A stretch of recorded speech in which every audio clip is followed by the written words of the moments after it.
मई 2022 और 3 मई 2022 से current affairs के जितने भी इंपॉर्टेंट क्वेश्चन बन सकते हैं सारे हम इस वीडियो में डिस्कस करेंगे और हर क्वेश्चन से रिलेटेड इंपॉर्टेंट फैक्ट भी मैं आपको बताऊंगा। तो आप पूरा वीडियो बहुत ध्यान से देखिए।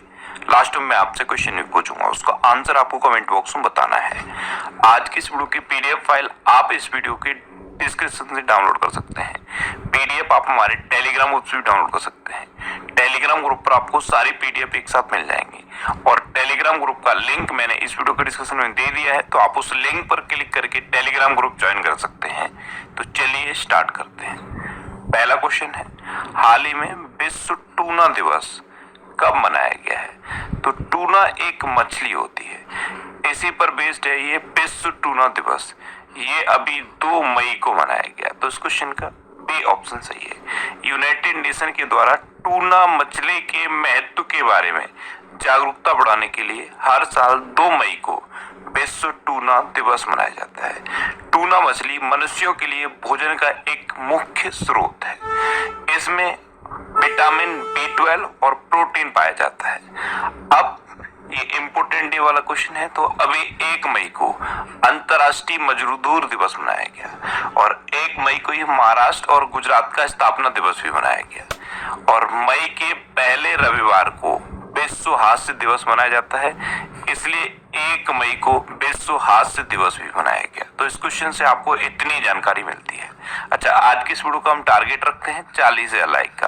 तो अगर ये वीडियो आपको अच्छा लगता है, हेल्पफुल लगता है, तब आप इस वीडियो को लाइक और शेयर जरूर किया करो।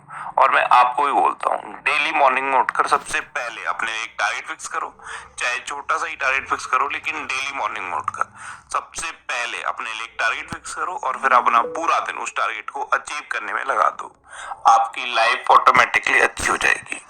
नेक्स्ट क्वेश्चन है, हाल ही में किस देश ने कच्चे और रिफाइंड दोनों तरह के ताड़ के तेल के निर्यात पर प्रतिबंध लगा दिया है? तो अभी इंडोनेशिया ने कच्चे और रिफाइंड दोनों तरह के ताड़ के तेल के निर्यात पर प्रतिबंध लगा दिया। तो इस क्वेश्चन का सी ऑप्शन सही है। भारत खाद्य तेल का विश्व का सबसे बड़ा आयातक है और इंडोनेशिया खाद्य तेल का विश्व का सबसे बड़ा निर्यातक है। भारत पाम ऑयल का 70% इंडोनेशिया से आयात करता है और 30% मलेशिया से आयात करता है। अब इंडोनेशिया, तो ये है मैप में इंडोनेशिया। इंडोनेशिया की कैपिटल क्या है? जकार्ता। अच्छा, इंडोनेशिया ने अपनी कैपिटल को बोर्नियो आइलैंड पर ईस्ट कालीमंतर में शिफ्ट करने की घोषणा की है। अच्छा, जकार्ता में आसियान का हेडक्वार्टर भी है। आसियान यानी कि association of south east Asian nation. Indonesia की करेंसी क्या है? Indonesian rupiah. और इंडोनेशिया के प्रेजेंट टाइम पे प्रेसिडेंट कौन है? Joko Widodo. कौन है? Joko Widodo. नेक्स्ट क्वेश्चन है, हाल ही में किसने दूसरे खेलो मास्टर्स गेम का उद्घाटन किया है? तो हमारे युवा मामलों के मंत्री अनुराग ठाकुर ने दूसरे खेलो मास्टर्स गेम्स का उद्घाटन किया। तो इस क्वेश्चन का बी ऑप्शन सही है। मास्टर्स गेम, इसमें 30 साल की उम्र से लेकर 95 साल की उम्र तक के खिलाड़ी पार्टिसिपेट करेंगे। ये नई दिल्ली के त्यागराज स्टेडियम में शुरू हुआ है। नेक्स्ट क्वेश्चन, हाल ही में किस देश के लैंडस्केप गार्डन सिटियो बर्ल मार्क्स को यूनेस्को की विश्व धरोहर स्थल का दर्जा प्राप्त हुआ है? तो सिटियो बर्ल मार्क्स ये ब्राजील में एक लैंडस्केप गार्डन है। इसको यूनेस्को के वर्ल्ड हेरिटेज साइट का दर्जा प्राप्त हुआ। तो इस क्वेश्चन का सी ऑप्शन सही है। अब ब्राजील, तो ये है मैप में ब्राजील। ब्राजील की कैपिटल क्या है? ब्राजीलिया। ब्राजील की करेंसी क्या है? ब्राजीलियन रियाल। और ब्राजील के प्रेजेंट टाइम पे प्रेसिडेंट कौन है? Jair Bolsonaro. कौन है? Jair Bolsonaro. अच्छा, ये जो इंडोनेशिया का लैंडस्केप गार्डन है सिटियो बर्ल मार्क्स, ये इंडोनेशिया के रियो डी जेनेरियो शहर में है और इसमें 3500 से अधिक पौधों की प्रजातियां हैं। नेक्स्ट क्वेश्चन है, हाल ही में किस राज्य के शिक्षा बोर्ड ने सिख इतिहास की 3 किताबों पर प्रतिबंध लगा दिया? तो अभी पंजाब सरकार के शिक्षा बोर्ड ने सिख इतिहास की 3 किताबों पर प्रतिबंध लगाया। तो इस क्वेश्चन का बी ऑप्शन सही है। एक ही किताब है modern ABC of history of Punjab, इसे मनजीत सिंह सोढ़ी ने लिखा था। एक ये बुक है पंजाब का इतिहास, इसे महेंद्र पाल कौर ने लिखा था। और ये पंजाब की 12th क्लास की बुक है पंजाब का इतिहास, इसे MS मान ने लिखा था। इन तीनों बुक्स पर पंजाब की शिक्षा बोर्ड ने प्रतिबंध लगा दिया है। अब पंजाब की बात है तो ये है मैप में पंजाब। पंजाब की कैपिटल क्या है? चंडीगढ़। पंजाब के चीफ मिनिस्टर कौन है? भगवंत मान। और पंजाब के गवर्नर कौन है? बनवारी लाल पुरोहित। अच्छा, अभी पंजाब सरकार ने जगन्नाथ रथ यात्रा को राज्य उत्सव का टैग दिया था और मलार कोटला ये पंजाब का 23वां जिला बना था। नेक्स्ट क्वेश्चन है, हाल ही में किसने भारत के 34वें विदेश सचिव के रूप में पदभार ग्रहण किया है? क्या आप भी स्टॉक्स में इन्वेस्ट करना चाहते हैं पर account opening charge, annual maintenance charge, high brokerage है? तो विनय मोहन क्वात्रा, इन्होंने अभी भारत के 34वें विदेश सचिव के रूप में पदभार ग्रहण किया। तो इस क्वेश्चन का ए ऑप्शन सही है। ये 1988 बैच के इंडियन फॉरेन सर्विस के अधिकारी हैं और अब ये हमारे नए विदेश सचिव बन गए हैं। एक नाम ये लिखा है सुमन बेरी। सुमन बेरी ये नीति आयोग के नए उपाध्यक्ष बने हैं। एक नाम ये लिखा है BS राजू, ये अभी थल सेना के नए उप प्रमुख बने हैं। नेक्स्ट क्वेश्चन है, हाल ही में पहले केरल ओलंपिक खेल कहां शुरू हुए हैं? तो केरल के तिरुवनंतपुरम शहर में पहले केरल ओलंपिक खेल शुरू हुए। तो इस क्वेश्चन का सी ऑप्शन सही है। अब केरल तो ये है मैप में केरल। केरल की कैपिटल क्या है? तिरुवनंतपुरम। केरल के चीफ मिनिस्टर कौन है? पिनरई विजयन। और केरल की गवर्नर कौन है? आरिफ मोहम्मद खान।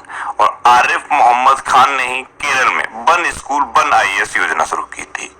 अभी कार्बन तटस्थ खेती के तरीकों को पेश करने वाला पहला राज्य बना है केरल। भारत का पहला ग्राफीन नवाचार केंद्र केरल में स्थापित किया जाएगा। अभी केरल को पहला वैज्ञानिक पक्षी एटलस मिला है। Kerala arts and crafts village संगठन ने अंतरराष्ट्रीय क्राफ्ट अवार्ड जीता है। 2023 में पहली विश्व बधिर T20 क्रिकेट चैंपियनशिप का आयोजन केरल में होगा। भारत का पहला सैनिटरी नैपकिन फ्री गांव कुबलांगी बना है, ये भी केरल में है। और SDG सूचकांक में केरल टॉप पर रहा था। तिरंगा पहल ये रैपिड स्क्रीनिंग के लिए केरल में शुरू हुई। पद्म शैली के पुरस्कार स्थापित करने की घोषणा अभी केरल ने की है। भारत का पहला ड्रोन फॉरेंसिक अनुसंधान केंद्र केरल में खुला है। परिवर्तनम योजना ये मछुआरों के लिए केरल में शुरू हुई। केरल में तय्यम त्योहार मनाया जाता है, त्रिशुपुरम त्योहार मनाया जाता है, मकर विलक्कू मनाया जाता है और ओणम त्योहार भी केरल में मनाया जाता है। नेक्स्ट क्वेश्चन है, हाल ही में किस राज्य की कैबिनेट ने जीन बैंक परियोजना को मंजूरी दी है? तो अभी महाराष्ट्र की कैबिनेट ने जीन बैंक परियोजना को मंजूरी दी। तो इस क्वेश्चन का बी ऑप्शन सही है। राज्य के भीतर जेनेटिक संसाधनों को संरक्षण प्रदान करने के लिए महाराष्ट्र ने जीन बैंक परियोजना को मंजूरी दी। अब महाराष्ट्र तो ये है मैप में महाराष्ट्र। महाराष्ट्र की कैपिटल क्या है? मुंबई। महाराष्ट्र के चीफ मिनिस्टर कौन है? उद्धव ठाकरे। और महाराष्ट्र के गवर्नर कौन है? भगत सिंह कोश्यारी। अभी माइग्रेशन ट्रैकिंग सिस्टम ऐप विकसित करने वाला पहला राज्य बना है महाराष्ट्र। दृष्टि बाधित लोगों के लिए भारत का पहला इंटरनेट रेडियो दक्ष महाराष्ट्र के नागपुर में लॉन्च हुआ है। हुनर हाट का 40वां संस्करण महाराष्ट्र के मुंबई में हुआ। महाराष्ट्र ने कैदियों के लिए व्यक्तिगत ऋण देने की योजना शुरू की है।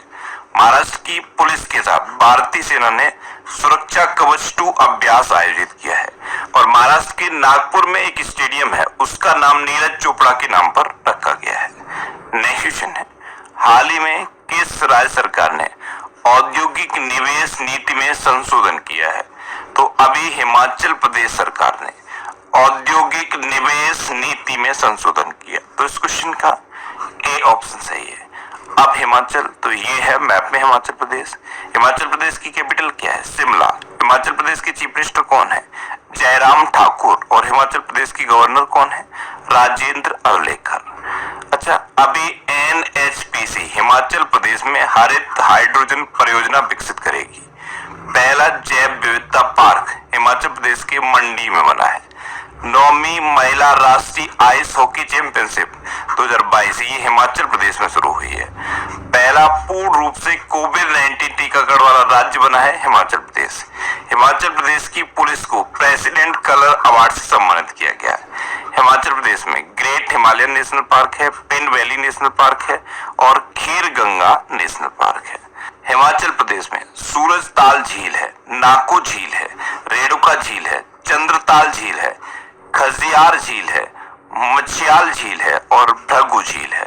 100% घरों में एलपीजी कनेक्शन वाला पहला राज्य है हिमाचल प्रदेश। डिजिटल साथी बच्चों का सहारा फोन हमारा योजना ये हिमाचल प्रदेश में शुरू हुई। नेक्स्ट क्वेश्चन है, हाल ही में जम्मू कश्मीर के किश्तवाड़ जिले में किस नदी पर 540 मेगावाट की क्वार जल विद्युत परियोजना को मंजूरी दी गई? तो किश्तवाड़ जिले में अभी चिनाब नदी पर 540 मेगावाट की क्वार जल विद्युत परियोजना को मंजूरी दी गई। तो इस क्वेश्चन का बी ऑप्शन सही है, क्वार जल विद्युत परियोजना। इसको किश्तवाड़ जिले में चिनाब नदी पर मंजूरी दी गई है। नेक्स्ट क्वेश्चन है, हाल ही में केंद्र सरकार ने स्वच्छ ईंधन बेहतर जीवन के लिए किस दिन उज्ज्वला दिवस मनाने की घोषणा की है? तो अभी 1 मई को केंद्र सरकार ने स्वच्छ ईंधन बेहतर जीवन के लिए उज्ज्वला दिवस मनाने की घोषणा की। तो इस क्वेश्चन का सी ऑप्शन सही है। अब 1 मई को ही क्यों? क्योंकि 1 मई 2016 को उत्तर प्रदेश के बलिया जिले से उज्ज्वला योजना के प्रथम चरण की शुरुआत की थी प्रधानमंत्री नरेंद्र मोदी ने। इसीलिए अब हर साल 1 मई को उज्ज्वला दिवस मनाया जाएगा। नेक्स्ट क्वेश्चन है, हाल ही में सीआईए के पहले मुख्य प्रौद्योगिकी अधिकारी कौन नियुक्त हुए हैं? तो अभी नंद मूलचंदानी सीआईए के पहले मुख्य प्रौद्योगिकी अधिकारी यानी कि CTO chief technical officer appoint हुए। तो इस क्वेश्चन का बी ऑप्शन सही है, ये है नंद मूलचंदानी। अच्छा, एक नाम ये लिखा है सत्य ईश्वरन। सत्य ईश्वरन ये कौन है? ये विप्रो के इंडिया में कंट्री हेड अपॉइंट हुए हैं। एक नाम ये है विश्वास पटेल, ये भारतीय भुगतान परिषद के अध्यक्ष बने हैं। नेक्स्ट क्वेश्चन है, हाल ही में अकाउंट एग्रीगेटर इकोसिस्टम पर लाइव होने वाला पहला सार्वजनिक बैंक कौन सा बना है? तो अभी union bank of India account aggregator ecosystem पर लाइव होने वाला पहला सार्वजनिक बैंक बना। तो इस क्वेश्चन का सी ऑप्शन सही है। अब अकाउंट एग्रीगेटर इकोसिस्टम पर लाइव होने का क्या मतलब है? तो यह फ्रेमवर्क विनियमन संस्थाओं के बीच वास्तविक समय के आधार पर वित्तीय जानकारी साझा करने की सुविधा प्रदान करेगा। अब यूनियन बैंक ऑफ इंडिया, तो इसकी स्थापना कब हुई? 1919 में। इसका हेडक्वार्टर कहाँ पे है? मुंबई में। और इसके प्रेजेंट टाइम पे सीईओ कौन है? राज किरण राय। कौन है? राज किरण राय। नेक्स्ट क्वेश्चन है, हाल ही में छत्तीसगढ़ सरकार ने कर्मचारियों के महंगाई भत्ते में कितने प्रतिशत की बढ़ोतरी की है? तो अभी छत्तीसगढ़ सरकार ने कर्मचारियों के महंगाई भत्ते में 5% की बढ़ोतरी की। तो इस क्वेश्चन का बी ऑप्शन सही है। महंगाई भत्ता 17% से बढ़ाकर 22% कर दिया गया है, यानी कि 5% की बढ़ोतरी कर दी गई है। नेक्स्ट क्वेश्चन है, हाल ही में सीबीडीटी का नया चेयरपर्सन किसे नियुक्त किया गया है? तो अभी संगीता सिंह को सीबीडीटी यानी कि central board of direct taxes का नया चेयरपर्सन अपॉइंट किया गया। तो इस क्वेश्चन का सी ऑप्शन सही है। अच्छा, एक नाम ये लिखा है विजय सांपला, ये अनुसूचित जाति आयोग के दूसरी बार अध्यक्ष बने हैं। एक नाम ये है विशाखा मुले, ये आदित्य बिरला कैपिटल की नई सीईओ बनी है। अब लास्ट वीडियो के क्वेश्चन का आंसर। लास्ट वीडियो में मैंने आपसे क्वेश्चन